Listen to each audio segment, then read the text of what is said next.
আমি তো অবাক হয়ে যাচ্ছি। এত সন্ত্রাস, এত বাড়ি ভাঙচুর, মিথ্যা কেস, পঞ্চায়েত নির্বাচনে নমিনেশন করতে দিল না, মারধর করেছে। আবার গত কয়েকটা দিন ধরে বাড়িতে বাড়িতে গিয়ে বলেছে যে এই ফর্ম ফিল আপটা করো, আবাস যোজনার বাড়ি দেওয়া হবে। সবগুলোকে ছুঁড়ে ফেলে দিয়ে যেভাবে হাজার হাজার মানুষ এখানে উপস্থিত হয়েছেন, মা বোনেরা যেভাবে উপস্থিত হয়েছেন, দূরের কাছে যারা আছেন, আপনাদেরকে ইন্ডিয়ান সেকুলার ফ্রন্টের পক্ষ থেকে সংগ্রামী অভিনন্দন জানাচ্ছি। সত্যি আমি অবাক হয়ে যাচ্ছি। আপনাদের দেখে আমার লড়াই করার মানসিকতা আরো বেড়ে যাচ্ছে, আরো সাহস পাচ্ছি। শুধুমাত্র এই ভাঙারের মুকুটবিহীন বাদশাকে জেলার ভাত খাওয়ায়নি। আগামী দিনে 2021 নির্বাচন থেকে এখন পর্যন্ত যারা আমাদের কর্মীদের সাথে অন্যায় করেছে, পঞ্চায়েত নির্বাচনে নমিনেশন করতে দেয়নি, ভোট লুট করেছে, তাদের উদ্দেশ্য বলছি তৈরি হন, আগামী দিনের জেলের ভাত আপনারাও খাবেন। একটু এগিয়ে যান। সন্দেশখালীর মুকুটবিহীন সম্রাট এখন ভীষণ মানে ক্রন্দন করছে। এতে সবে কান্না শুরু হয়েছে, চোখের পানি থাকবে না, পানির পরিবর্তে চোখ দিয়ে কি বার হবে ওনাকে একবার জিজ্ঞাসা করুন। যখন 2021 নির্বাচন ইন্ডিয়ান সেকুলার ফ্রন্টের পক্ষ থেকে এই হারোয়াতে যেমন প্রার্থী দিয়েছিলাম, সন্দেশখালীতেও প্রার্থী দিয়েছিলাম, সেখানেও সন্ত্রাস করেছিল, হাওড়াতেও সন্ত্রাস সংগঠিত করেছিল। এখানে প্রায় 50,000 ভোট পেয়েছিলাম, সন্দেশখালীতে 14,000-এরও বেশি ভোট পেয়েছিলাম। কিন্তু দুঃখের বিষয়, এখানেও অত্যাচার হয়েছে, ওখানেও অত্যাচার হয়েছে। ওখানে আমার ছেলেদেরকে যে এত নির্মম অত্যাচার করেছিল, হত্যা করেছিল, দুঃখের বিষয়। তারপরে এই শাহজাহান শিবু উত্তমদের নেতৃত্বে এমন প্রেসারে রেখেছিল থানাতে গিয়ে কমপ্লেন করবে বা মেলের মাধ্যমে কমপ্লেন জানাবে, সেই সাহসটা কিন্তু হয়ে ওঠেনি। আমরা ভুলে যাচ্ছি না আমাদের উপরে কি অত্যাচার নেমেছিল। কিন্তু দেখুন, শুধু সময়ের খেলা। ধৈর্য ধরেছিলাম, আইনের প্রতি ভরসা রেখেছিলাম। হয়তো সন্দেশখালীর ওই খুনটার সেই সময় তারা ভয় আমাদের সাথে যোগাযোগ পর্যন্ত করেনি, যার পরিবারের সন্তান মারা গিয়েছিল। কিন্তু বিভিন্নগুলোকে আমরা ওয়াচ করছিলাম। আমরা স্টেপ বাই স্টেপ গিয়েছি। যারা আজ এখানে আমাদেরকে ক্ষতিগ্রস্ত করেছে, ম্যাক্সিমাম যেটা আমাদের কাছে খবর এসেছে, আমরা সেগুলোকে ন্যাশনাল হিউম্যান রাইটস কমিশনে প্রত্যেকটা আমরা কেস রেজিস্টার করছি। কেসগুলো রেজিস্টার আছে।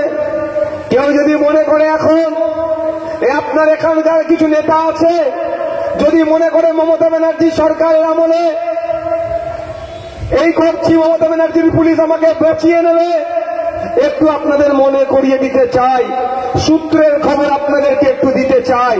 শাহজাহান শেখকেও বলা হয়েছিল, প্রথম তো শাহজাহান শেখ ধরা দিচ্ছিল না, বলেছিল আমি সুসাইড করে নেব, আমি আত্মহত্যা করে দেবো, তাও কিন্তু আমি ধরা দেবো না। কিন্তু তাকে বোঝানো হয়েছিল তুই ধরা দিয়ে দে, তোকে 1 সপ্তাহের মধ্যে জামিন আমরা করিয়ে দেবো। ওই টোপটা গিলে নিয়েছিল। এখন 1 সপ্তাহ নয়, কটা বছর ওকে পার করতে হবে, ও সেটা এখন থেকে কিন্তু বুঝতে পারছে। আগামী দিনে আপনাদের এখানে যারা তৃণমূলের ঝান্ডাকে সামনে রেখে গুন্ডামি মস্তানি করছে, মানুষের অধিকার কেড়ে নিচ্ছে, মানুষের যে প্রাপ্য সেটা কেড়ে নিচ্ছে, আর এই প্রাপ্য পাইয়ে দেওয়ার জন্য যারা রাজনীতির ময়দানে এসে লড়াই করছে, তাদেরকে মিথ্যা কেস দিয়ে, তাদের উপরে হামলা চালিয়ে, তাদের যারা বাড়ি ভাঙচুর করছে, তাদেরকে বলবো তৈরি হন। শাহজাহান শেখের পাশেই আপনাদের জায়গা হবে, এই উত্তম শিবুদের পাশেই আপনার জায়গা হবে। অত সহজ নাকি? ছেড়ে দেওয়ার ছেলে নাকি আমরা? আমরা ছেড়ে দেওয়ার ছেলে নয়, ভুলে যাওয়ারও ছেলে নয়। হ্যাঁ, আমরা কি বারবার বলে এসেছি, মারের বদলা মারে আমরা বিশ্বাসী নয়। ওরা হিংসা করছে, আমরা হিংসা করব, এতে আমরা বিশ্বাসী নয়। কারণ আপনারা জানেন, আমাদের ওদের বিবেক বুদ্ধি লোক পেলেও আমাদের যথেষ্ট বিবেক বুদ্ধি এখনো আমরা স্ট্রং রেখেছি। আশা করছি আমরা মানুষের স্বার্থে রাজনীতির ময়দানে এসেছি, আমাদের সাথে স্ট্রং থাকবে। আপনারা ভুলে যাচ্ছেন না, কদিন আগেই 26,000 শিক্ষক শিক্ষিকার কর্মচারীর চাকরি বাতিল হয়েছে। অনেক বন্ধুরা অনেক কথা বলেছেন, বিভিন্ন রাজনৈতিক দলের নেতাদের পক্ষ থেকে বিভিন্ন মন্তব্য হয়েছে। কেউ আবার মানুষকে ফুসলিয়ে বলেছে যাও বাড়ি ঘেরাও করে টাকা উদ্ধার করো। কিন্তু ইন্ডিয়ান সেকুলার ফ্রন্ট সর্বপ্রথম বলেছে এই যে অন্যায় হয়েছে, সরকার যে চুরি করেছে, চাকরি চুরি করেছে, গরিবের মেধাটাকে বিক্রি করেছে 15 লক্ষ 20 লক্ষ টাকার বিনিময়ে, এই ড্রাইভার মমতা ব্যানার্জিকে কাঁধে নিয়ে যদি সত্যিকারের অর্থে তিনি মানুষের কথা ভাবেন, ওনার পদত্যাগ করতে হবে। এটা আমরা চেয়েছি। আমরা কিন্তু মানুষকে ফুসলাইনি। একটা রাজনৈতিক দল আছে দেখছি না, আমরা কিন্তু রাজনীতি করব না। যদি কোন তৃণমূলের নেতা টাকা অবশ্যই তুলেছে, টাকা চাইতে যদি তার বাড়িতে গিয়ে আমি ঘেরাও করি, আমাদের 5 জনের মধ্যে একজন হয়তো যদি একটু উগ্র মাইন্ডের হয়, বাড়িতে হামলা চালাবে। বাড়িতে মা আছে, বাড়িতে বাপ আছে, বাড়িতে শিশু আছে, বাড়িতে মহিলা সদস্য আছে, তারা ক্ষতিগ্রস্ত হবে। আমরাও রাজনীতি করতে চাই না। আমরা তৃণমূলের মতো অপদার্থ নয় যে আইএসএফ করেছিল বলে সে বাড়ি ভাঙবো। আমরাও রাজনীতি করি না। যারা টাকা নিয়ে চাকরি চুরি করেছে, যাদের চাকরি আজকে বাতিল হয়েছে, সেই সমস্ত ভাইদেরকে বলবো আমাদের সাথে যোগাযোগ করুন। যারা যারা চাকরি আপনাদের নিয়ে, যারা আপনাদের কাছে টাকার বিনিময়ে চাকরি দেওয়ার কথা বলে টাকা নিয়েছিল, তাদের নামগুলো আসুন কোর্টকে জানাই, এবং কত টাকা নিয়েছে কোর্টকে জানাই। কোর্টের মাধ্যমে টাকাগুলোকে আমরা জব্দ করব। কারণ ওনার বাড়িতে যে নিষ্পাপ বাচ্চাটা আছে, তাদের কথা আমাদের ভাবতে হবে। ওদের মতো আমরা অপদার্থ নয়, ওদের মতো আমরা সামাজিক নয় যে চাল চুরির বিরুদ্ধে কথা বলেছে বলে আমার বাড়িতে এসে হামলা করেছে, আমার শিশুটা ইফেক্টেড হয়েছে। আমরা ওদের মতো নয়। তাই বন্ধুগণ, আমরা চাই একটা সুষ্ঠু সমাজ ব্যবস্থা, যেই সমাজ ব্যবস্থাতে মানুষ তার অধিকার নিয়ে বেঁচে থাকবে। এখানে হেভি সংখ্যায় মায়েরা এসে উপস্থিত হয়েছে, বাবারা এসে উপস্থিত হয়েছে। ম্যাক্সিমাম শ্রমজীবী মানুষ, দিন আনে দিন খায়। কেউ কৃষক আছে এখানে, কেউ ডেলিভার আছে, কেউ মৎস্যজীবী আছে, কেউ ভ্যান চালক আছে, কেউ সবজি বিক্রেতা আছে, কারো ছোট্ট একটা গুমটি আছে। আমি আসার পথে যে দোকানে দাঁড়িয়ে চা খাচ্ছিলাম, আমি জানিও না যে ওই ছেলেটার 2021 সালে নির্বাচনের পরেই দোকানটা ভাঙচুর করেছিল আইএসএফ করেছে বলে। বিশ্বাস করুন, আমি জানি না।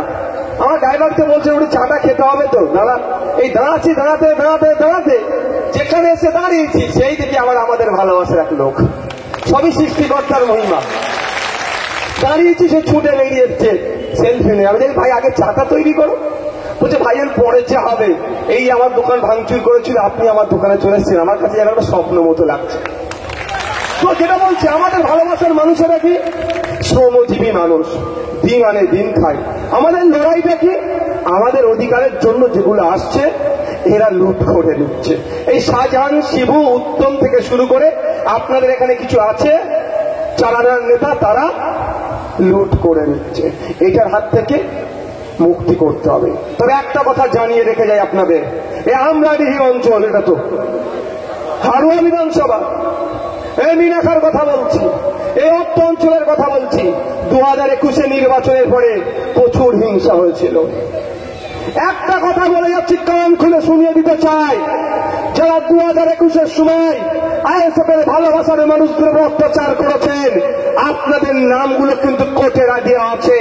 সময়ের সাথে সাথে হয়তো এখন আপনাদের রাজ্য সরকার পুলিশকে অ্যাক্টিভ না করানোর ফলে আপনারা জেলে ভাত খাচ্ছেন না, কিন্তু সময় একদিন আসবে, আমাদের হাতেও তখন দায়িত্ব আসবে।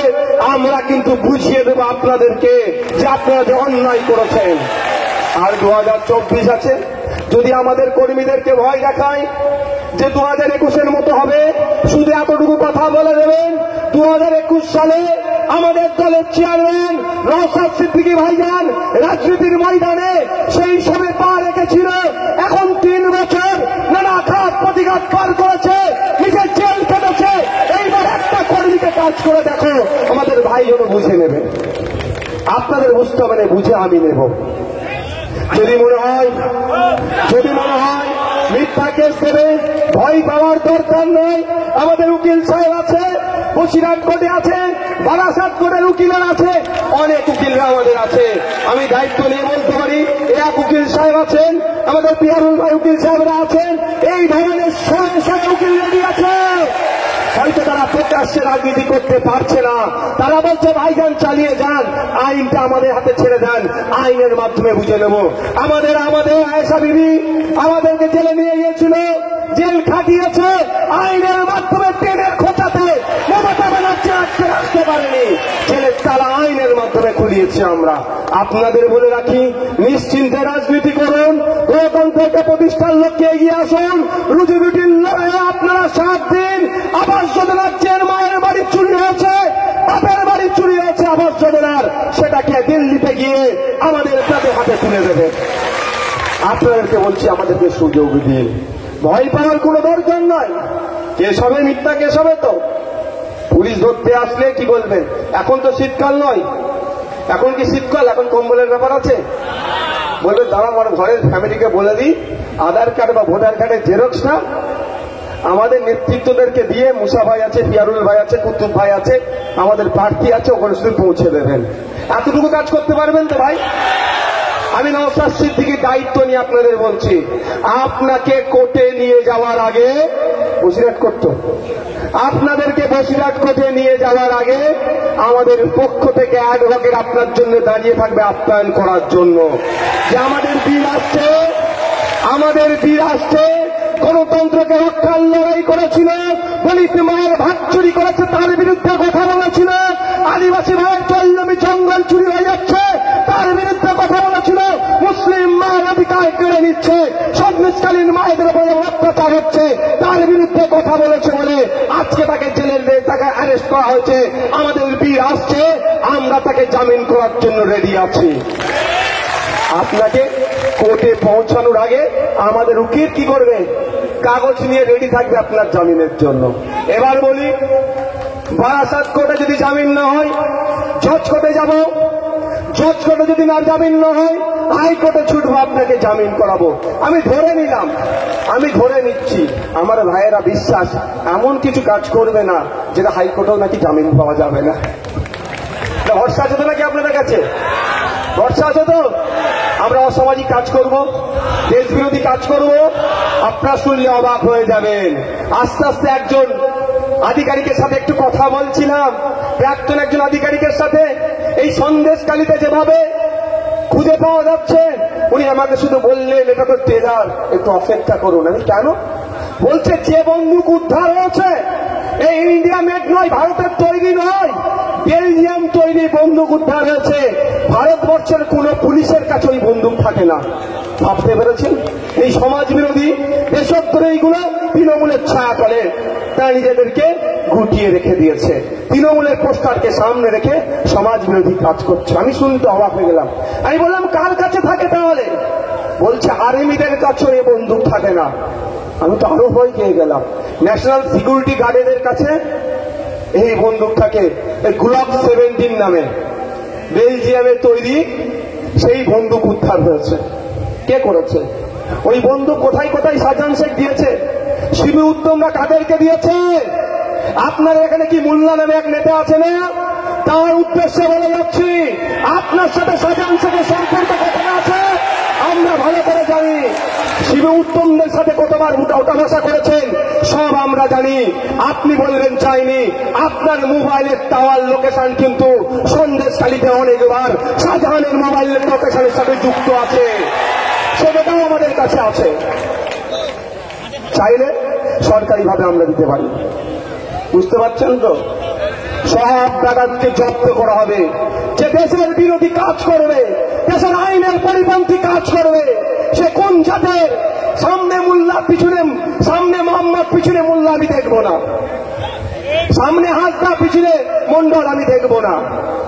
দেশ বিরোধী যে কাজ করবে, ঠিক ব্রিটিশদের সুপ্রিয়রে দেশ যখন পরাধীন ছিল, যেভাবে আমাদের স্বাধীনতা সংগ্রামীরা একদিকে বিনয় বাদল দিবেশ, শহীদ তিতুমির, শহীদ আশফাকুল্লাহ খান, শহীদ ভগৎ সিং, শহীদ ক্ষুদিরাম, শহীদ প্রীতিলতা অগ্রদান, শহীদ বিরসা মুন্ডারা ব্রিটিশদের বিরুদ্ধে লড়াই করে গিয়েছিল।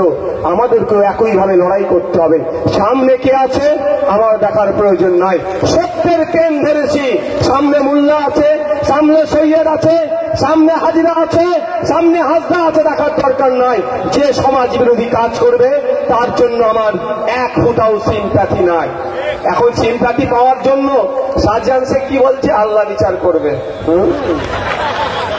আল্লাহ বিচার করেছে তো ভাই? করেনি? হ্যাঁ, আমার এক কর্মীর পরিবারের লোককে হত্যা করেছে, আল্লাহ বিচার করেনি? আমার যে মা বোনেদেরকে রাতে ডাকতো পিঠা বানানোর নামে, তাদের উপরে যে অত্যাচার হতো, তারা বলার সাহস হতো না, আল্লাহর বিচার হয়নি? এই উত্তম শিবুদের সাথেও কি আল্লাহ বিচার করেনি? আল্লাহর বিচার হয়েছে। উনি এখন সিম্প্যাথি পাওয়ার জন্য শাহজাহান শেখ, আরে ভাববেন আমার জাদ ভাই, ওরকম জাদ ভাই রেখে দাও। বিদেশি বন্দুক নিয়ে এসে এখানে গুলি চালাবে, দেশের মানুষকে খুন করবে, দেশের মানুষের নখ উপড়ে নেবে, মিথ্যা কেসে জেল খাটাবে। ও জাদ ভাইয়ের গল্প আমাকে শুনিয়ে লাভ হবে না, ও হবে না। যে ন্যায় করবে, কোন জাত ধর্ম বর্ণ আমার দেখার দরকার নেই, তার কাঁধে কাঁধ মিলিয়ে লড়াই করব। যার সাথে অত্যাচার হবে সে আদিবাসী দলিত মা হতে পারে, যে সন্দেশখালীর আদিবাসী মা হতে পারে, সন্দেশখালীর দলিত মা হতে পারে, সন্দেশখালীর মুসলিম পরিবার হতে পারে, দেখার আমার দরকার নয়। যে অত্যাচারিত তার পাশে ইন্ডিয়ান সেকুলার ফ্রন্ট দাঁড়িয়ে তার হয়ে লড়াই করবে। যেভাবে লড়াই আফগানিস্তানের হয়ে করে আসছি আমরা, যেভাবে লড়াই আমরা চোপড়াতে চলে গিয়েছিলাম, আদিবাসীদের উপর অত্যাচার হয়েছিল, তাদের খাবার পর্যন্ত কেড়ে নিয়েছিল, তাদেরকে দাঁড়িয়ে থেকে রান্না করে তাদের খাবারের অ্যারেঞ্জমেন্ট আমরা করে এসেছি। সেই লড়াই আমরা লড়ব। আমরা যেভাবে লড়াই এসটি সিটের, আপনারা শুনলে অবাক হবেন, মমতা ব্যানার্জি তিন চারটে জাতির মানুষকে খুব ভালোবাসে। প্রথম তো মুসলমানকে এত ভালোবাসে, রাখার জায়গা হয় না। এত ভালোবাসে মুসলমানদেরকে, ভালোবাসা রাখার জায়গা নয়। দ্বিতীয় ভালোবাসে আদিবাসীদেরকে, এত আদিবাসীদেরকে ভালোবাসছে, আদিবাসীদের জল জমি জঙ্গলের স্বাভাবিক অধিকার সেগুলো ধ্বংস করে দিচ্ছে, ও জঙ্গল সব কেটে সাফ করে দিচ্ছে। দলিত ভাইদেরকে, নমশূদ্র ভাইদেরকে, মতুয়া ভাইদেরকে এত ভালোবাসে। আমার মতুয়া ভাই, নমশূদ্র ভাই, আদিবাসী ভাইরা রাখার জায়গা পাচ্ছে না, ভাবছে পশ্চিমবাংলার বাইরে রেখে আসতেন ভালোবাসাগুলোকে। কি করছে? আমার নমশূদ্র, দলিত, আদিবাসী, মতুয়া ভাইদের জন্য সরকারের কোটাতে এসটি রিজার্ভ কোটা আছে। সেই এসটি রিজার্ভ কোটাতে যারা নন এসটি তারা চাকরি করছে। এই লড়াই আমি করি। বিধানসভার মধ্যে আমি বলি, তৃণমূলের একাধিক এসসি কোটার বিধায়ক আছে সমাজের, বিজেপির একাধিক এসসি কোটার বিধায়ক আছে, তাদেরকে শব্দ খরচ করতে দেখতে পাই না। কিন্তু আমি আমার নমশূদ্র ভাইদের জন্য, মতুয়া ভাইদের জন্য, দলিত ভাইদের জন্য, আদিবাসী ভাইদের জন্য, মুসলিম ভাইদের জন্য, বঞ্চিত মানুষের জন্য অ্যাসেম্বলি হাউসের মধ্যে চিৎকার করি। আমি যখন অ্যাসেম্বলি হাউসের মধ্যে চিৎকার করি, আমার প্রশ্নের উত্তর দিতে পারে না বলে তাকে দিয়ে জেলে রাখো, পারে না উত্তর দিতে। আপনাদের এখানে যিনি বিধায়ক আছেন, পিনাকে জিজ্ঞাসা করবেন একবার যে নওশাদ সিদ্দিকী ওখানে যে ঘুমায় না এমন এমন কোশ্চেন করে, তোমার মন্ত্রীরা উত্তর দিতে ভয় পায়, জিজ্ঞাসা করবে। দুঃখের বিষয়, পার্লামেন্ট টিভি যেমন আছে, বিধানসভা টিভি নাই। যদি বিধানসভা টিভি থাকতো, আমি আপনাকে বলছি, আমাকে এত কষ্ট করতে হতো না। আমার যা লড়াই আইনসভার মধ্যে, আমি যা মানুষের জন্য করি, সংযুক্ত মর্যাদা আইএসএফের হয়ে বিধানসভার মধ্যে গিয়ে একা যাচ্ছে ভাবে 292টাকে উপরে ভারী পড়ে যায়। যদি বিধানসভা টিভি থাকতো, আমাকে এত লড়াই করতে হতো না। গ্রামে গঞ্জে ভিডিওটা পৌঁছে যেত, আর আমি চুপচাপ ঘরে বসে থাকতাম। মানুষ বলে দিত, ভাইজান আমাদের হয়ে কি বলছে না বিধানসভার মধ্যে গিয়ে ঘুমাচ্ছে, সেটা বুঝতে পারতেন। একটা ভিডিও মনে হয় লিক হয়েছিল না, তাও আমার মুখ দেখায়নি, আমার ভয়েসটা ছিল, বুঝতে পেরেছিলেন তো? এখানে গিয়ে গো করি না মানুষের কথা বলি, শুনতে পেয়েছিলেন তো আপনারা? তো এই ধরনের কথা হয়। এমন প্রশ্ন করি আপনাদের হয়ে, দলিতের হয়ে, আদিবাসী হয়ে, মুসলিমের হয়ে, মানুষের হয়ে, তারা বলে পরে উত্তর দেব, মন্ত্রী বলে পরে উত্তর দেব। আর এত ভালোবেসে বলছে, বলছে দলিতদেরকে ভালোবাসি। আরে দলিতদের ভালোবাসা খুব ভালো কথা, এসসি কোটাতে কেন মুসলিম চাকরি করবে? প্রশ্নের উত্তর দিতে পারে না ওরা। সেটা দলিত ভাইদের জন্য তো। এসসি কোটাতে কেন উচ্চ বর্ণের মানুষরা চাকরি করবে? এই প্রশ্ন যখনই করি, আমার নবসূত্র ভাইদের হয়ে যখন কথা বলি, আমার দলিত ভাইদের হয়ে যখন কথা বলি, আদিবাসী ভাইদের হয়ে যখন কথা বলি, জলজমি জঙ্গলের স্বাভাবিক অধিকার ফিরিয়ে দেওয়ার যখন কথা বলি, দেবত্ব সম্পত্তি যেটা হিন্দু সমাজের পূর্বপুরুষেরা দেব দেবীর নামে উৎসর্গ করে গিয়েছিল বা মন্দিরের নামে দিয়ে গিয়েছিল, যেটা হস্তান্তরযোগ্য নয়, সেই জমি কেন আজকে বেহাত হয়ে যাচ্ছে, সেই জমি কেন আজকে বিক্রি হয়ে যাচ্ছে, একথা যখন আমি বলছি আমার কথার উত্তর দিতে পারছে না, তখনই আমাকে বলছে নওশাদ সিদ্দিকী মুসলমানদের দল, ও দাঁড়িয়ে আছে টুপি মাথায় দিয়ে ঘোরে, ও মুসলমান ছেলে, ওর কথা শোনা যাবে না। এইদিকে আমার হিন্দু সমাজের দেবত্ব সম্পত্তি বিক্রি করে ধ্বংস করে দিচ্ছে।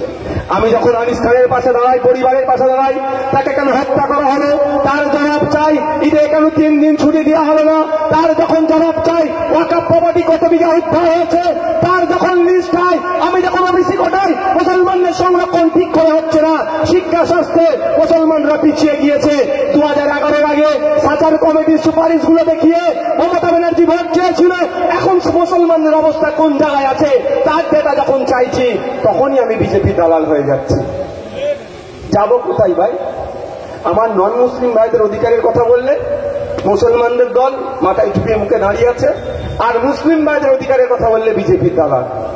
আমি এই জায়গা থেকে আপনাদের বলি, দেখবেন মমতা ব্যানার্জি ছলে কলে কৌশলে অনেক কথা বলে, কিন্তু কত টাকা নিয়েছি একবারও বলার সাহস নেই। আপনারা এখানে যারা এই চালানোর নেতা আছে ওদেরকে তো আমি ভাবি না, সমস্যা এখানে কতজনের নামে মামলা করবো, এরা মামলায় ফেসে গেলে এদের পাশে দল লাগাবে না, তার প্রমাণ দেব। অনুব্রত মণ্ডল দলের বাদ ছিল তো নাকি? খোঁজ নিয়ে দেখুন তো অনুব্রত মণ্ডলকে যে মামলায় ফেসে গিয়েছে দল টাকা দিচ্ছে কি? খোঁজ নিয়ে দেখুন পার্থবাবুর মামলা এখন কে চালাচ্ছে, জ্যোতিপ্রিয়বাবুর মামলা কে চালাচ্ছে? অত বড় বড় নেতাদের মামলা যদি দল না চালায়, আপনাদের পাড়ার চালানার মস্তানের মামলা কি দল চালাবে? ওই জন্য এটাকে ছেড়ে রেখেছি, এখন অব্দি ছেড়ে রেখেছি। ওই আমাকে আমাকে আমাকে যত আক্রমণ করছে ছেড়ে রেখেছি, কিন্তু এটা আমার ভাইকে আক্রমণ করলে, আপনাদের আক্রমণ করলে আমি কিন্তু ছাড়বো না, মাথায় রাখুন। হ্যাঁ, ও বালুবাবু তো ও এখন যে ভালো করে চাল ডাল রেশনের ভালোই খেচ্ছে, এতদিন বাইরে খেয়েছে আপনাদের রেশন, এবার জেলে খেচ্ছে আমাদের দিয়া রেশন। ওনারা জেলে যাবে বলে আমি কিন্তু লড়াই করেছি, জানেন ওনারা গিয়ে যদি ভালো খাবার পাই তার জন্য লড়াই আমি করেছি অ্যাসেম্বলি হাউসের মধ্যে, যে জেলের মধ্যে খারাপ খাবার দেওয়া হয় ভালো দেওয়া হোক। আমি তো মনে মনে ভাবছি আগামী দিনে তো পুরো টিমটাই জেলে থাকবে, অন্তত একটু ভালো থাক। আজকে আপনারা এখানে যারা মস্তানি করছে তাদেরকে বলবে যে শান্ত হয়ে চলো, যার যে দল ভালো লাগছে করো না, যাদের জন্য মারামারি করছো। অভিষেক বাবু আর শুভেন্দু অধিকারীর কোনোদিন হাতাহাতি মারামারি হতে দেখলাম না, দিলীপ ঘোষের সাথে কুণাল ঘোষের কোনোদিন হাতাহাতি মারামারি হতে দেখলাম না। ওদিকটা বসে যাও না, ওদিকটা অনেকটা লোক আছে, বসে যাও, দেখতে অসুবিধা হচ্ছে, বসে যাও। ভলেন্টিয়ারে যিনি ব্যাচ করে আছেন তিনি যদি দাঁড়িয়ে থাকে লোকের অসুবিধা হবে, লোককে জাম করে। অধীর বাবুর সাথে আপনার পার্থ চ্যাটার্জি কোনোদিন মারামারি হতে দেখলাম না। মারামারি কোথায়? এই বুথে, আমরা দিতে, মিনাখাতে, সন্দেশখালীতে, বসিরহাটে, বারাসাতে, ঝাড়গ্রামে এই মারামারি কারা করছে? বুথের নেতারা। আমি অনুরোধ করছি আপনাদেরকে, বড় নেতারা গদিতে বসে আছে, এসি রুমে বসে তারা চা খাওয়া খাই করছে, একে অপরকে চা খাওয়াচ্ছে, আর আপনারা অন্তত ওদের কথাটা দেখে একটু শিক্ষা নিন। যাদের জন্য লড়াই করছেন, যাদের জন্য আপনার পরিবারগুলোকে ধ্বংস করে দিচ্ছেন, তাদের কথা একটু ভাবুন। অন্তত এসিতে না বসে চা খেতে বললো, নন এসিতে বসে আপনারা চা খাবেন, যে যেই দল করুক না কেন। ভাই, আজকে আমি এসে উপস্থিত হয়েছি লোকসভা নির্বাচন একটা এমপির কাজ কি? আমার আগে মুসা বক্তব্য দিতে গিয়ে একটা কথা বলেছে, হয়তো ওরকম ভাবে বুঝাতে চাইনি, সময় স্বল্প শর্ট করে বলে দিয়েছে। আমি বলি, প্রত্যেককে আমাদেরকে বার্ধক্যে উপনীত হতে হবে। তার বার্ধক্যজনিত কারণে বা অসুস্থতার কারণে তাকে আমরা খিল্লি করবো না। দ্বিতীয় কথা হচ্ছে, দুঃখ লাগে আমাকে এটা, রেখা পাত্র মহাশয়া বিধান সাব ডিভিশন লোকসভার জ্ঞান মেনার নাই, আমি মেনে নিচ্ছি।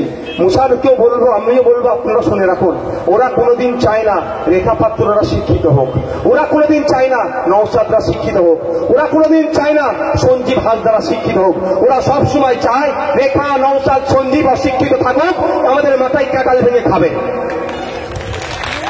বুঝতে পেরেছেন? আমি বিজেপির প্রার্থীদের সাফাই গাইছি না, আমাদের শিক্ষা কম বলে তো আমরা বলতে পারি। আমাদের শিক্ষা দেওয়ার দায়িত্ব কাদের? ৭৫ বছর ধরে যারা দেশ স্বাধীন করে শাসন করেছে, যারা রাজ্য চালিয়েছে, তাদের দায়িত্ব তো আমাদেরকে উচ্চ শিক্ষায় শিক্ষিত করা। কিন্তু ওরা আমাদেরকে অশিক্ষিত করে রেখেছে। কারণ অশিক্ষিত করে রাখলেই তো ওদের লাভ। আজকে যার বাড়ি থেকে অস্ত্রটা উদ্ধার হয়েছে, ভালো করে বুঝুন একটু, আপনার জেলার তৃণমূল কংগ্রেসের সভাপতির বাড়ি থেকে কিন্তু কোনোদিন অস্ত্র উদ্ধার হবে না। উদ্ধার কার বাড়ি থেকে হবে? ওই সঞ্জীব হাসদার বাড়ি থেকে, পাড়া থেকে, ওই মোহাম্মদ নৌসাদের পাড়া থেকে, বা ওই রেখা মন্ডলের পাড়া থেকে উদ্ধার হবে, তার বাড়ি থেকে। কারণ ওই বড় নেতা জানে, ব্লকের নেতা জানে, বাড়িতে অস্ত্র রাখলে যদি উদ্ধার হয়, আবার বিদেশি অস্ত্র আর্মস অ্যাক্ট খেলে জেলের আর বাইরের ভাত খেতে হবে না, জেলের ভাত খেতে হবে। তাহলে কাকে ফাঁসাবো? কার বাড়িতে রাখবো? গরিব মানুষ, ৫,০০০ টাকা রাখ, আর এই 4টে অস্ত্র তোর মেজাপুরের মাটির মধ্যে রাখ। আজকে ফাঁসলো কে? কে ফাঁসলো? ওই ও নামে কি আতাবার না কি না, হ্যাঁ, আবু তালেব ফাঁসলো। কিন্তু আবু তালেবকে যে অস্ত্রটা রাখতে দিয়েছে, সে বাবু কিন্তু সহজে ফাঁসবে না। কারণ আমার নাম যদি বলে, ভাইজান রাখতে বলেছে, আমি ধরে নিলাম বলে ভাইজান রাখতে বলেছে, আমি কোর্টকে গিয়ে বলবো ওর মাথা খারাপ নাকি, আমার ওর কাছে রাখতে দেবো? বুঝতে পারো নি তো? সত্যিকারের যে ওকে রাখতে দিয়েছে, তারও যদি নাম নাই, কোর্টকে গিয়ে কি বলবে? স্যার, ওকে পুলিশ বা মারধর করে বা কেউ ঘুষ দিয়ে আমার নামে বলেছে। তাহলে তদন্তটা একটা জায়গায় গিয়ে আটকে গেল। ফাঁসলো কে? ওই রেখা, ওই আবু তালেব, ওই কোন মিহুন্ডা, নালে হাসদা। কারণ আমাদেরকে সুকৌশলে দেখবেন শিক্ষাটা কেড়ে আমাদের কাছে রেখেছে। আমাদেরকে শিক্ষা কম আমাদের মধ্যে আছে, ভবিষ্যৎটা কি হবে আমরা বুঝছি না, বলে যেটা বলছে সেটা করে দিচ্ছি। এই মারামারি করতে বলছে যে মেরে দিচ্ছি, মারতে মারতে মারা গেল। যে মারা গেল সে ভূতের লোক মারা গেল, আর যে কেসটা খাবে, জেলের যে যাবে, সেও ভূতের লোক। যে দাদার জন্য মারামারি করতে বলা হলো, সে দাদা হাত তুলে নেয়। তাই আপনাদের বলবো, সৌজন্যতা রাজনীতি করুন। আমি অনুরোধ করব, জুন মাসের 1 তারিখে ইন্ডিয়ান সেকুলার ফ্রন্টের পক্ষে থাম চিহ্নে ভোট দিয়ে বিপুল ভোটে আপনারা জয়যুক্ত করবেন। যেই সমাজ ব্যবস্থা আমরা গড়ে তুলতে চাইছি, কোনো জাতের বিভাজন থাকবে না, বর্ণের বিভাজন থাকবে না, শিক্ষার লড়াই হবে, স্বাস্থ্যের আন্দোলন হবে, উচ্চ শিক্ষায় শিক্ষিত থেকে শুরু করে মায়েদেরকে 1200 টাকা 1000 টাকায় ভুল বুঝালে চলবে না। মায়েদের হাতে আমরা কাজ তুলে দেবো। মায়েরা মাস গেলে 5-7 হাজার টাকা যাতে ইনকাম করে, তার ব্যবস্থা আমরা মায়েদেরকে করে দেবো। এইটা আমরা ব্যবস্থা করবো। এই লড়াইটা আমরা লড়তে চাইছি। এরপরও যদি ভালো না লাগে, আপনারা ভোট দেবেন না। আমরা জোর করতে পারবো না, 500-1000 টাকা দিয়ে আপনার ভোটটা নিতে পারবো না, ভয় দেখিয়ে ভোটটা নিতে পারবো না। যদি সুযোগ দেন আপনারা, আপনাদেরকে কথা দিচ্ছি, আমরা আপনাদেরকে ভোট চাওয়ার জন্য যেভাবে দাঁড়িয়ে দাঁড়িয়ে এসে আমাদের এমপি ক্যান্ডিডেট ঘুরছে না, দাঁড়িয়ে দাঁড়িয়ে এসে এমপি ক্যান্ডিডেট ঘুরছে তো, দাদা ভোটটা দেবেন, দাদা ভোটটা দেবেন। আপনারা ভোট দিয়ে পার্লামেন্টে পাঠান, 5 বছর আপনাদের দাঁড়িয়ে থাকলে দুয়ারে এমপি প্রকল্প আমরা চালু করব। দুয়ারে দুয়ারে যাবে। আপনাকে একটা এমপি সয়ের জন্য, এমপির রেকমেন্ডেশনের জন্য কোনো আমচা চামচাকে ধরতে হবে না, কোনো সার্টিফিকেটের জন্য 1000, 1200, 1500 দিতে হবে না। এমপি সাহেব আপনাদেরকে আপনাদের কাগজ আপনাদের দ্বারে পৌঁছে দেবে, এই দায়িত্ব আমরা নিচ্ছি। আমি ভাঙড়ের বিধায়ক, আমি ভাঙড়ে যখন টাইম দেওয়ার ইচ্ছা করেছিলাম, কিন্তু দুঃখের বিষয় এখন আমাকে চারিদিকে ছুটতে হচ্ছে। আমি ধন্যবাদ জানাই, সারা রাজ্যের মানুষ কিন্তু তৃণমূল বিজেপির বাইনারিতে পড়ে গিয়েছিল, ভাঙড় কিন্তু আমাকে জিতিয়ে পার্লামেন্টে পাঠিয়েছে। ভাঙড়ের মানুষকে স্যালুট জানাই। আজকে বুঝতে পারছেন ভাঙড়ের মানুষ সঠিক পথে আছে কি ভুল পথে আছে? ঠিক একই ভাবে বলছি, লড়াই নিতে হবে, মানুষের কথা বলতে হবে, সেটা দেখিয়ে দেবে। কিন্তু আমি পরিষেবা থেকে হয়তো ভাঙড়ে সেই মতো আমি টাইম দিতে পারছি না, আমাকে সারা রাজ্যে ছুটতে হচ্ছে। কোন দিন আমি পুরুলিয়ায় ছুটে চলে যাচ্ছি, কোনদিন বাঁকুড়াতে যাচ্ছি, কোনদিন দার্জিলিং লোকসভায় যাচ্ছি, কোনদিন বারুইঘাট লোকসভাতে যাচ্ছি, সারা রাজ্যে আমাকে ছুটতে হচ্ছে। ফলে আমার জন্য ভাঙড়ে হয়তো সময়টা আমাকে কম দেওয়া হচ্ছে, যেটা দিতে চেয়েছিলাম পারিনি। কিন্তু আপনাদের বলে রাখি, পরিষেবা থেকে কিন্তু কেউ ব্যাঘাত করছে না, ব্যাঘাত কারো ঘটছে না। আমাকে অনেকে ডাইরেক্ট ফোন করে, বাচ্চারাও ফোন করে, কাকু এই কি হয়েছে বাবু বলো। আমি তাই অবাক যে কাকু আমার একটা স্কলারশিপে, আমি 9 আর 10 পড়ি, আমার একটা স্কলারশিপে সই করতে হবে, আমি কি করে করব? ফোন করেছে ডাইরেক্ট, আমাকে ভালো লাগে। তাই মধ্যখানে আমচা চামচা তো থাকবে কেন? ভোটটা তো আমাকে দেখে দিয়েছে, এমপির সাথে সাঙ্গপাঙ্গ থাকতে পারে, কিন্তু ডাইরেক্ট এমপির সাথে কথা বলবে, এই ব্যবস্থা করে দেবো। হ্যাঁ, কি হচ্ছে বাবু? হ্যাঁ, না এই ব্যাপার, ঠিক আছে। আমার জায়গা বললাম, কাগজ সেই জায়গায় পৌঁছে গেল, আমরা ওখান থেকে আমার কাছে আসলো, আমি না ভাঙড়ে গেলাম, সই করে ওখান থেকে তার বাড়িতে আমরা কাগজ পৌঁছে দিই। এই দায়িত্ব আমরা নিই। আপনারা যদি আগামী দিন আমাদের সুযোগ দেন, আমাদের এমপি এই দায়িত্ব আপনাদের নেবেন। একটা এমপির কাজ কি আগে জানতে হবে। কটা বাজে? পার্লামেন্টে গিয়ে কারো অসুবিধা হচ্ছে না তো ভাই? রাস্তাটা জাম হচ্ছে না তো? আচ্ছা, দূরে যারা আছে আপনাদের কারো অসুবিধা হচ্ছে না তো শুনতে? দাঁড়িয়ে আছেন অনেকক্ষণ ধরে, আর 5-7 মিনিট বলবো খুব বেশি হলে। আচ্ছা, আপনাদের বলুন, একটা এমপির কাজ আপনাদেরকে জানতে হবে। মায়েরা, কারো অসুবিধা হচ্ছে না তো? একটা এমপির কাজ হচ্ছে এই লোকসভার যে অভাব অভিযোগগুলো আছে সেগুলোকে নোট ডাউন করবে, লোকসভার মধ্যে, দেশের আইনসভার মধ্যে, যেখানে দেশের আইন তৈরি হয় সেখানে গিয়ে বলবে। প্রথম এটা কাজ।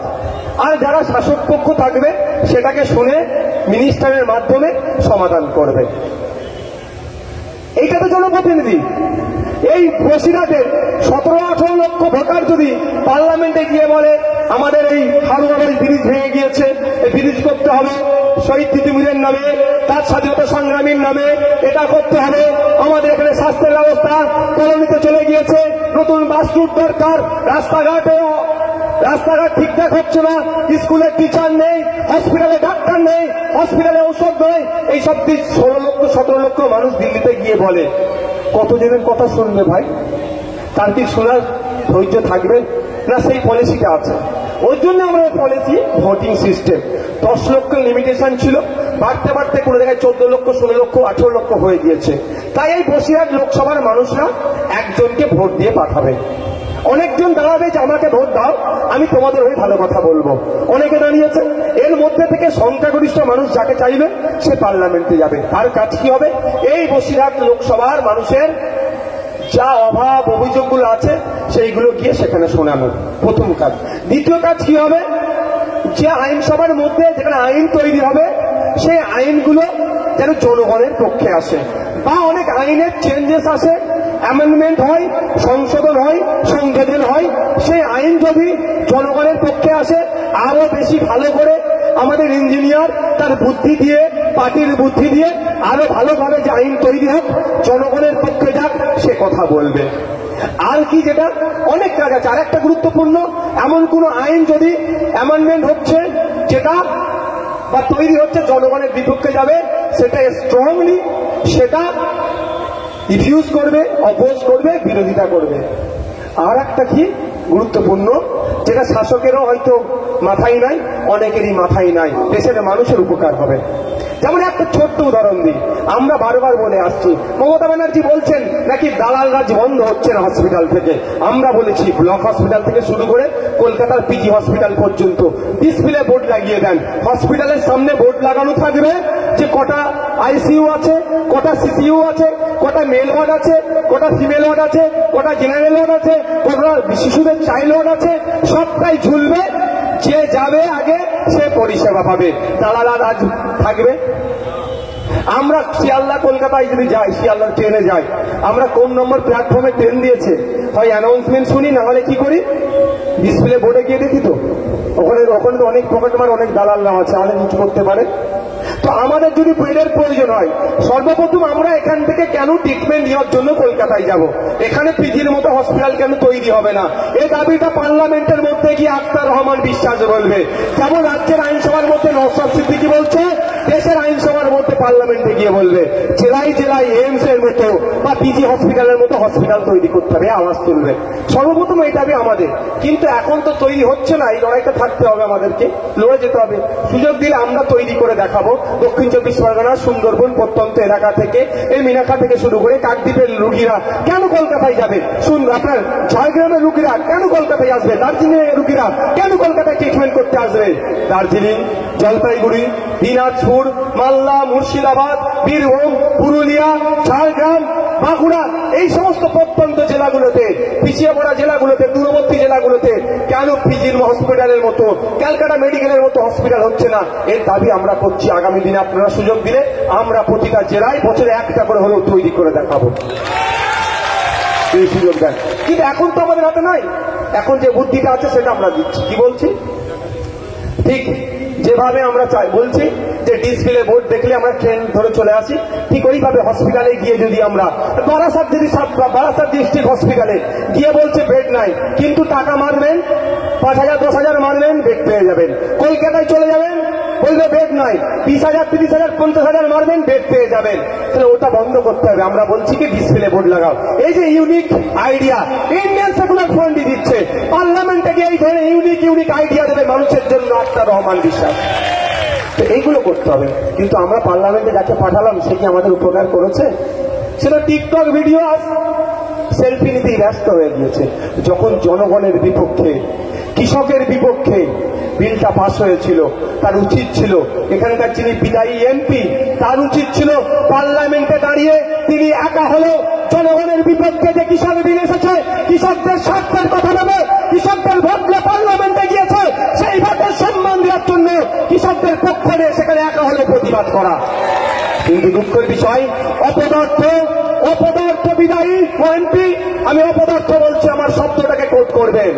আমার বড় ভাই যান কোন ধর্মীয় মাহফিল থেকে ধর্মীয় বিষয়ে একটা শব্দ প্রয়োগ করেছিল, তার জন্য অনেক গায়ে লেগেছিল।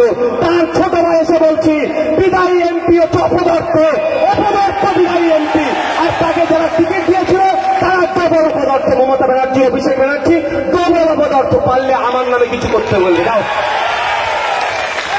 মিডিয়া রেখে অনেক কোশ্চেন করিয়েছিল, মিডিয়া আছে আমাকে কোশ্চেন করতে বলো, জবাব আমি দিয়ে দেবো। অপদার্থ এই হাজি নুরুল ইসলামরা তাকে জিতিয়েছিলেন, অপদার্থ একজন ভদ্র মহিলাকে জিতিয়ে পার্লামেন্টে পাঠিয়েছিল। আমরা কৃষকরা আমরা ভোট দিয়ে ওনাকে পার্লামেন্টে পাঠালাম আমাদের হয়ে কথা বলার জন্য, আর উনি ভদ্র মহিলা ওখানে গিয়ে আমাদের হয়ে কথা বলা তো দূরের কথা, টিকটক সেলফি নিচ্ছে। আর বিজেপি থেকে যিনি প্রতিদ্বন্দ্বিতা করছেন তার সাথে দিয়ে ঘর সংসার করছেন। কোনো ঘর সংসার আমাদের অসুবিধা নাই, তার যাকে ভালো লেগেছে করবে। কিন্তু আমাদের ভোটটা তো নিয়ে তিনি আমাদেরকে বোকা বানিয়েছে, দায়িত্ব পালন করেনি। তিনি দায়িত্ব কাণ্ড জ্ঞানহীন বলছি আজকে আমি এখান থেকে। আর তার হয়ে যারা সওয়াল করছেন এই হাজি নুরুল ইসলামকে বলবো, যদি তার হয়ে আপনি সওয়াল করেন তাহলে জানবো আপনি ওখানে ভাগ পেয়েছেন, আপনিও তার সমকক্ষ। আমরা পার্লামেন্টে পাঠালাম আমাদের বিরুদ্ধে যে বিলগুলো পাশ হলে তার বিরোধিতা করা, আমাদের হয়ে কথা বলা। কিন্তু দুঃখের বিষয় ভুলে যাচ্ছি না রেখা পাত্র মহাশয়া, তার উদ্দেশ্যে বলছি বসিরহাটের মানুষ আপনাদেরকে ভোট দেবে না, বসিরহাটের কৃষকরা বিজেপির পক্ষে ভোট দেবে না, কারণ আমরা ভুলে যাচ্ছি না সেই ব্রিটিশ পিরিয়ডের মতো আমাদের সাথে আচরণ করার জন্য রেখা পাত্র মহাশয়াদের বর্তমান দলের পক্ষ থেকে যে বিল পাশ করেছিল সেই নীল চাষিদের মতো বর্তমান কৃষকদেরকে শোষণ করার চেষ্টা করা হয়েছিল। যেমন নীল চাষির কথা আমরা ভুলে যাচ্ছি না, নীল চাষিদেরকে শোষণ করা হতো, অত্যাচার করা হতো, মারা হতো, তাদেরকে চাষ করিয়ে তাদের চাষ কৃষিজ জিনিসগুলোকে নীলকে তারা শোষণ করে নিত। যে বিল কেন্দ্র সরকার নিয়ে এসেছিল সেই বিলের মাধ্যমেও আমাদের দেশের কৃষকদেরকে শোষণ করার ষড়যন্ত্র ফাঁদ তৈরি করেছিল। তাই বিজেপি সরকার আমাদেরকে কৃষকদেরকে শোষণ করার ফাঁদ তৈরি করেছিল। আমরা কৃষক বিজেপিকে ভোট দেব? একটু বলুন, আমরা কৃষকরা দেব না। তাই রেখাপাত্র মহাশয়ের কানে পৌঁছে দিন, আপনি কত হাজার ভোট কত লক্ষ ভোটে হারবেন, কৃষকরাই আপনাকে হারিয়ে দেবে। হবে তো নাকি? আমার আগে মুসা বলছিল নাকি চতুর্মুখী নাকি সব বলছিল, লড়াই যেতে নাই, কোন মুখী লড়াই নাই। মুসা মাথায় রাখো, কোন চতুর্মুখী পঞ্চমুখী লড়াই নয়। বসিরহাট রকমার বাচ্চা এসে শুধু শান্তিপূর্ণভাবে ভোটটা হওয়ার সময় অপেক্ষা। বসিরহাট অপবার পাচ্ছে। আর আমরা ভুলে যাচ্ছি না কৃষকরা যখন এই তিনটে বিলের বিরোধিতা করে সারা দেশে আন্দোলন সংগঠিত করেছিল কৃষকদের স্বার্থের কথা ভেবে, কৃষক প্রেমী আমরা এসএফরা কৃষকদের টাকা ভারত ব্যাংকে সাথ দেওয়ার জন্য, সংহতি জানানোর জন্য আমরা কৃষকদের টাকা ভারত ব্যাংকে সংহতি জানিয়ে আমরা রাস্তায় নেমেছিলাম। আর হাজি নুরুল ইসলাম সাহেবের দলের যারা নেতারা এই গুন্ডা মস্তানরা ওই দিনকে আমরা বিজেপির বিরুদ্ধে আন্দোলনে নেমেছিলাম, কিন্তু মমতা ব্যানার্জির বুকে ব্যথা লাগছিল। ওই দিনকে আমাদের উপরে অত্যাচার করেছিল এই হাজি নুরুল ইসলাম সাহেবের দলের লোকেরা, কৃষকদের টাকা বন্ধকে সফল হতে দেয়নি। তাই পশ্চিমবাংলার কৃষকেরা, এই বসিরহাটের কৃষকেরা যেমন যারা বিল নিয়ে এসেছিল বিজেপি, তার তার বিরুদ্ধে ভোট দেবে। একইভাবে যারা আমরা বিলের বিরোধিতা করে যখন রাস্তায় নেমেছিলাম, এই নুরুল ইসলাম সাহেবের দলের গুন্ডা মোসেন্তায়েরা আমাদের উপরে তথা কৃষকদের উপরে আইএসএফ এর কর্মীদের উপরে হামলা চালিয়েছিল, এই জবাবও কৃষকরা দেবে। আগামী জুন মাসের 1 তারিখে কৃষকদের এগিয়ে আসতে হবে। সর্বপ্রথম কৃষকরা লাইনে দাঁড়িয়ে এই তৃণমূল বিজেপি তৃণমূলের বিপক্ষে ভোট দেবে এবং খাম চিহ্নে ভোট দিয়ে পার্লামেন্টে আখতার রহমান বিশ্বাসকে পাঠাবে, কৃষকের হয়ে বলিষ্ঠ কণ্ঠে করে সওয়াল করবে। আরে ভাই, আমি অবাক হয়ে চাই, লড়াইটা ছিল কার বিরুদ্ধে ভাই? আন্দোলনটা বিজেপির বিরুদ্ধে। তো ভারত বন্ধটা কার বিরুদ্ধে রাখা ছিল? বিজেপির বিরুদ্ধে। তো অনেক বিজেপির শাসিত রাজ্যে শান্তিপূর্ণভাবে বন্ধ হয়েছে, আর মমতা ব্যানার্জির বুকটা চিনচিন করছিল। হয়তো দাদা বলে দিয়েছিল যদি বন্ধ সফল হয় তাহলে তোমার ভাইপো গ্যারেজ হয়ে যেতে পারে। দাদা সেই জন্য কি করেছিল? কৃষকদেরকে রাস্তায় নেবে তৃণমূলের গুন্ডারা, এই হাজী নজরুল নুরুল ইসলামের দলের লোকেরা মারধর করেছিল, বন্ধ সফল হতে দেয়নি। তাই কৃষকরা যারা আমরা এখানে উপস্থিত হয়েছি, কৃষকরাও তো জবাব দেবো ভাই। যারা কৃষক আছে হাত তুলুন দেয়, ম্যাক্সিমামই তো কৃষক, তাহলে জবাব দিতে হবে তো নাকি ভাই? জবাবটা কিভাবে দেবো? মারের বদলা মারে আমরা বিশ্বাসী নয়। আমরা আমাদের ক্ষমতা আছে, যে ভোটিং ক্ষমতা, তার মাধ্যমে জবাবটা দিয়ে দেবো। আপনারা শুনেছেন অনেকেই, বা সবাই জানি, আমরা শুনি, মানে বাস্তবে জানি না, কিন্তু লোকের মুখে শুনেছি কি চাওয়ালা নাকি দেশের প্রধানমন্ত্রী ছিলেন। কিন্তু আমারও সৌভাগ্য হয়নি, এখানে যারা আছেন কারো সৌভাগ্য হয়নি। আমাদের দেশের বিদায়ী মুখ্য প্রধানমন্ত্রী কোন স্টল থেকে চা বিক্রি করতেন, কোন দোকান থেকে চা বিক্রি করতেন, সেটা আজও পর্যন্ত দেখার কারো সৌভাগ্য আমাদের হলো না। এবং উনার হাতে চা কে খেয়েছেন, কে কিনে খেয়েছেন, এই ধরনের চা ক্রেতাকেও খুঁজে পেলাম না, তাই তো নাকি? ঠিক যেভাবে মমতা ব্যানার্জির মহাশয়ার জর্জিয়া ইউনিভার্সিটি থেকে ডক্টরেট ডিগ্রি পেয়েছিলেন, সেটা যেমন আমাদের ইউনিভার্সিটিটাকে খুঁজে পেলাম না আমরা, ঠিক একইভাবে। কিন্তু একটা কথা ভালো করে বুঝুন, কন্ট্রোভার্সিতে আমি যাচ্ছি না। দেশের প্রধানমন্ত্রী একজন চা বিক্রেতা হতে পারে, তো তাদের কথা অনুযায়ী কিভাবে হয়েছে? আপনি আমি ভোট দিয়েছি, কেউ ভোট দিয়েছে, ভোটের মাধ্যমেই হয়েছে তো নাকি? তাহলে ভোটিং পাওয়ারটা বিশাল। সংবিধান আপনার হাতে সর্বোচ্চ পাওয়ার তুলে দিয়েছে, সেটাকে আপনাদেরকে ইউটিলাইজ করতে হবে। আপনার হাতে পাওয়ার আছে, ভোট দিন, দুর্নীতি মুক্ত সমাজ ব্যবস্থা গড়ে তুলুন। ভোটটা কোথায় দেবেন? চুপচাপ চুপচাপ চুপচাপ। তৃণমূল যদি মাইকের আওয়াজ যাচ্ছে, অনেক বন্ধুরা দেখছিলাম চায়ের দোকানে বসে সব শুনছে, সেখানে বলবো তৃণমূল যদি ভয় দেখায়, প্রয়োজনে হাজী নজরুল নুরুল ইসলামের দলের ঝান্ডা নিয়ে আপনারা একটু র্যালিতে যাবেন, কোনো সমস্যা নেই আমার। ওদের নামে জয়ধ্বনি দিলে সামনের সারিতে দাঁড়িয়ে জয়ধ্বনি দিন, কোনো সমস্যা নেই। মনে মনে বলবেন দাঁড়া, সময় আসলে বুঝিয়ে দেবো। আর যখন ভোটটা দিতে যাবে, কোথায় দেবে? মায়েদেরকে বলে দিচ্ছি, বাপেরাও একটু মনে রাখবেন, তৃণমূল কিন্তু তার দুর্নীতির সর্বোচ্চ লেভেলে ওরা যাবে। খোঁজ পাচ্ছি বাড়িতে গিয়ে, হিন্দু মায়েদের কাছে গিয়ে তাদের ধর্মগ্রন্থ গীতা মাথায় তুলে দিয়ে বলছে বল তৃণমূলকে ভোট দিবি। আর মুসলিম এলাকায় গিয়ে বলছে বল কোরআন শরীফে হাত দিয়ে বল, মাথায় দিয়ে বল, তোর ছেলের কসম খেয়ে বল নাকি তৃণমূলকে ভোট দিবি। একটা কথা বলি আপনাদের, জান বাঁচানো ফরজ।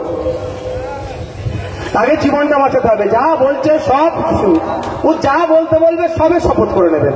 আর মনে মনে বলবেন কি, ভগবান দেখছে, আল্লাহ দেখছে, এখন কিছু করার নেই, জীবন চলে যাবে। বুঝতে পেরেছেন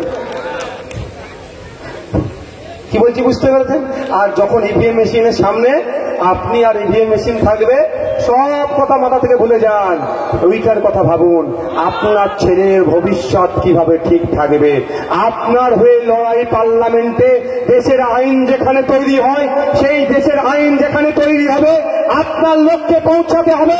আপনার লোক যদি না পৌঁছায়, তাহলে সিএএর সময় যখন আপনার লোক ভেবে যাকে ভোট দিয়ে পৌঁছেছিলেন, সে কিন্তু ভোট না দিয়ে পালিয়ে এসেছিল। আগামী দিনে যদি এই ধরনের বিভাজনের কোনো বিল আসে, তাহলে কিন্তু আপনি লোককে যদি নির্বাচিত করে পাঠান, সে কিন্তু ভোট না দিয়ে পালিয়ে আসবে, আপনার হয়ে চিৎকার করবে না। আমাদের আখতার রহমান বিশ্বাসকে যদি জুন মাসের 1 তারিখে খাম চিহ্নে ভোট দিয়ে পার্লামেন্টে পাঠান, বিগত দিনের যে সমস্ত বিলগুলো আছে জনগণের বিপক্ষে গিয়েছে, ধর্মীয় বিভাজন করার জন্য বিল নিয়ে এসেছে, সমস্ত বিলের বিরোধিতার সাথে সাথে আগামী দিনে যদি কোনো এই ধরনের বিভাজনের বিল নিয়ে আসে, জনগণের বিপক্ষে যায় এমন বিল নিয়ে আসে, তারও সময় বিরোধী বিরোধিতা করবে, আপনি নিশ্চিন্তে ঘোরাবেন, আপনার প্রতিনিধি পার্লামেন্টে গিয়ে আপনার হয়ে লড়াই করবে। যেমন ভাঙড়ের আমি প্রতিনিধি বলেছিল ভাঙড়ে নাকি এয়ারপোর্ট করবে, আমি চ্যালেঞ্জ করেছিলাম ভাঙড়বাসীর ইচ্ছার বাইরে গিয়ে একটা কোদাল মাটি তুলে দেখাও, আমি প্রতিনিধি কি করতে পারি সেটাও বুঝিয়ে দেব। বলেছিলাম ভাঙড়বাসীর তার ইচ্ছার বাইরে গিয়ে এক কোদাল মাটি তোলো এয়ারপোর্টের জন্য, বা এক কোদাল মাটি ঢালো এয়ারপোর্টের জন্য, কি করতে হয় আমি বুঝে নেবো, ভাঙড়বাসীর হয়ে আমি লড়ে নেব। তার কদিনের মধ্যেই কি দেখলাম পেপারে চলে আসলো, কই আমরা তো এয়ারপোর্টের জন্য ভাঙড়কে চিহ্নিত করিনি, এই ধরনের খবর চলে আসলো।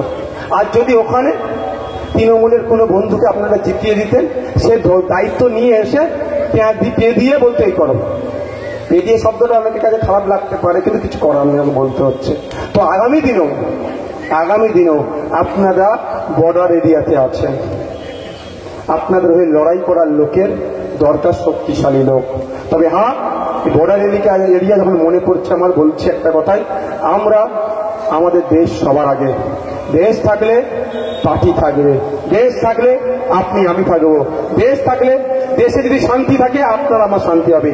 বর্ডার এরিয়া থেকে যদি কোনো সমাজ বিরোধী এসে ঢুকে পড়ে, বা এইভাবে মনে হচ্ছে ওখানে সমাজ বিরোধী কেউ আছে, কিন্তু বর্ডার এরিয়া বসিরহাট, আপনাদের বলবো আপনাদের কাজ হবে তৎক্ষণিক লোকাল থানায় জানানো। যদি লোকাল থানাতে না জানাতে পারেন আমাদেরকে জানাবেন, আমরা জানাবো। আমরা কোনো সাম্প্রদায়িক শক্তিকে যেমন প্রশ্রয় বাংলাতে দেব না, দেশে দেব না, ঠিক বহির্বিশ্ব থেকে কেউ এসে আমার দেশের ক্ষতি করবে, সে যে কেউ হতে পারে, তাকে আমরা বাংলায় ভারতবর্ষে তাকে রাখবো না, তাকে আইনের মাধ্যমে তাকে শায়েস্তা করব।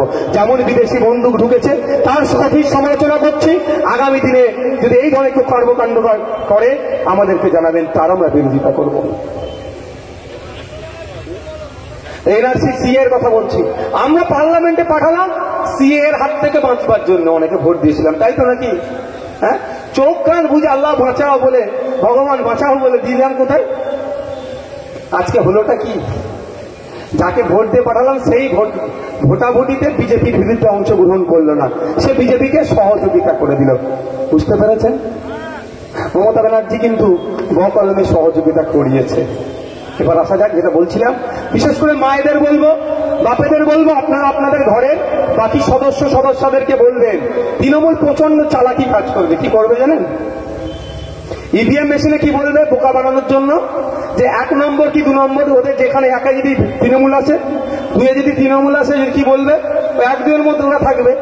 কি বলবে বলুন তো? যে 1 নম্বর মেশিনটা সুইচটা টিপলে মেশিন অন হবে, তারপরে তোরা ভাইজানের খামছে নিতে দিবি, এরকম বলতে পারে। ওদের কথা বিশ্বাস করবেন না, এরা এত বড় সমাজ বিরোধী। আমি মনে করি এরা, আপনারা শুনলে অবাক হবে, সমব্যথী প্রকল্প বলে আমাদের রাজ্যে একটা প্রকল্প আছে। প্রকল্পটা কি? কোনো গরিব মানুষ মারা গেলে তার, আমরা দেখেছি তো অনেক হিন্দু সমাজে গরিব মানুষ মারা গিয়েছে, দাহ করতে পারে না, সবাই চাঁদা তুলে অনেকে দিয়ে টাকা পয়সা দিয়ে দাহ করায়। মুসলিম মারা গিয়েছে, কাফন দাফনের টাকা নাই, এরকম হয় না ভাই? সেই জন্য আমাদের রাজ্যে একটা প্রকল্প আছে, আপনারা জেনে রাখুন, আপনাদেরকে জানানো হয়নি। সমব্যথী প্রকল্প 2000 টাকা করে আমাদের রাজ্যের পক্ষ থেকে দেওয়া হয়। আপনার আমার ট্যাক্সের টাকা দেওয়া হয়, মমতা ব্যানার্জি গাছের টাকা দেয়নি, হাজি নুরুল ইসলামের টাকা নয় এটা, আপনার আমার ট্যাক্সের টাকা দেওয়া হয়। 2000 টাকা করে পাওয়া যায়। আর এই মমতা ব্যানার্জির দলের নেতারা ওই 2000-এর থেকে 500 টাকার কাটিং করে নেয়। ভাবতে পেরেছেন এরা কত নোংরা? এদের মায়েরা বেঁচে আছে, বাবাগুলোকে মৃত দেখিয়ে মায়ের নামে বিধবা ভাতা তুলে খাচ্ছে, এই তৃণমূলের অবস্থা। আর আমাদের এলাকায় যে মা বিধবা, যে মা বার্ধক্যে উপনীত হয়েছে, যে বাপ বার্ধক্যে উপনীত হয়েছে, আর্থিকভাবে দুর্বল, তাদেরকে না বার্ধক্য ভাতা পাচ্ছে না বিধবা ভাতা পাচ্ছে। আর এদের মা বাপ বেঁচে থাকার পরেও বাপকে মৃত দেখিয়ে মায়ের নামে ভাতা তুলে খাচ্ছে। এরা পারে না এমন কোনো কাজ নাই। কথাই আছে না, তাদের লোহা নাকি চিবোতে পারে না, আর একটা খেতে গন্ধ বলে খায় না, তবে এরা সব পারে। এরা পারে না এমন কিছু নাই। পাথর খেয়ে নিচ্ছে, এরা বালি খেয়ে নিচ্ছে। আরে বাচ্চাদের মিড ডে মিল, বাচ্চাদের খাবার এরা হাত মারছে। গরিব মানুষ যার রেশন নিয়ে তার মাস চলে, তার রেশনে চুরি করছে। আর মমতা ব্যানার্জি একদম কত বাহবা দেওয়ার মতো কথা বলছে, আগে এত রেশন দিতাম না, এখন দিচ্ছি। আরে ভাই, ভালো করে বুঝুন, আমি কি রেশন নিই? আমি নিই না, কারণ আমি স্বাবলম্বী বলে। রেশন কারা নাই? যারা আর্থিকভাবে দুর্বল। বলছে এখন বেশি করে রেশন দিচ্ছি, তার মানে এই রাজ্যে আর্থিকভাবে দুর্বলের সংখ্যা বেড়ে যাচ্ছে না? ওনার যদি লজ্জা থাকতো আমার রাজ্যে যুবকদের হাতে কাজ দিত, রেশন নেওয়ার পরিমাণ কমে যেত, মুখ ঠুকে আনতো যে আমাদের আমলে এতজন রেশন নিয়েছে, এখন এত কম হয়ে গেছে, আমি কাজ দিয়েছি। লজ্জা নয় ওনাদের। ওনারা বুক থেকে কি বলছে? রেশন বাড়িয়ে দিচ্ছে। তো এরা এতটাই নির্লজ্জ, এরা কি করবে? ইভিএম মেশিনে বলবে 1 নম্বর কি 2 নম্বর সুইচটা টিপলে অন হবে, এইটা টিপলে তারপরে ওই ভোটটা দেবে। একদম ওদের ফলে পা দেবেন না। মায়েরা যাবেন ইভিএম মেশিনের কাছে গিয়ে, মায়েদের বলছি হাত দুটাকে পেছন দিকে রাখবেন, ভালো করে দেখে নেবেন কোথায় খামছেন ওটা, এইরকম ভাবে, ঠিক আছে? আর যদি সামনে কেউ থাকে, আপনি মেশিনের কাছে ওই গেটের কাছে দেখবেন এরকম ড্রেসে সেন্ট্রাল ফোর্স থাকবে, সঙ্গে সঙ্গে তাকে যে বলবেন, হিন্দিতে না বলতে বলে বাংলায় বলবেন, ও ভোট চোর বলবেন, বুঝে নেবে। আর চোর শব্দটা বাংলার সাথে এখন সমর্থক শব্দ তৃণমূলীরা করে দিয়েছে, তো আমাদের জন্য লজ্জা। কি বলবেন মায়েরা? বলবেন ভোট চোর। ওই ভোট চোর দেখিয়ে দেবেন, দেখবেন সেন্ট্রাল ফোর্স এসে দেবে চাম করে একদম। হবে তো ভাই? ভোট চুরি হতে দেওয়া যাবে না। হাতটা রাখবেন আর দেখবেন কোনখানটা খামচিহ্ন, সোজা নিয়ে এসে একদম খামচিহ্নতে পিক করে আওয়াজ হবে, যতক্ষণ না আওয়াজ হয় ছাড়বেন না ততক্ষণ। সুইচ বসে যাবে। কি মায়েরা, হবে তো নাকি? সবাই ভালো থাকবেন, সুস্থ থাকবেন। একটা অনুরোধ আপনাদের কাছে রাখবো, আমি আপনাদেরকে একটা কথা বলবো, রাখবেন আমাদের। আপনারা তো আচ্ছা শুনেছি, আমি বারবার বলে ভাইজান জীবন দিয়ে দেবো। আচ্ছা ভাইজানের জন্য কোনদিন জীবন দিতে পারবেন? হাত তুলবেন। বাবা, এত লোক ভাইজানের জন্য জীবন দেবেন? আমার ভাই কারো জীবন লাগবে না, আপনারা জীবন, আপনাদের আয়ু বৃদ্ধি হোক, আপনারা আপনাদের পরিবার পরিজনের সাথে সুখে স্বাচ্ছন্দ্যে থাকুক, এই কামনা সৃষ্টিকর্তার কাছে করি। তবে আমি এই ভোট পিরিয়ডে আপনাদের কাছে একটা জিনিস চাইছি নাকি, আপনাদের মূল্যবান একটু সময় চাইবো, দেবেন? আপনারা এখানে এসেছেন, আপনারা একজন ভোটার হিসাবে এসেছেন, শুভাকাঙ্ক্ষী হিসাবে এসেছেন। আপনারা এখান থেকে বিদায় নেবেন, আপনারা পার্টির দায়িত্বশীল কর্মী হিসাবে। এটা হবে ভাই? হবে? কারা কারা দায়িত্বশীল কর্মীর ভূমিকা পালন করবেন তো ভাই? তাহলে আপনাদের কাজ একটা দিচ্ছি, মায়েদেরকেও বলবো, মায়েরা আরো বেশি করে পারবেন, মায়েদেরকে বলবো বাড়ি বাড়ি চলে যাবেন, বাপেদেরকে বলবো চায়ের দোকানে থেকে যেখানে উঠা বসা করছেন, মাথাতে বাজারে, যেখানে বাসে ঘাটে, যেখানেই ঘুরুন, একটাই কথা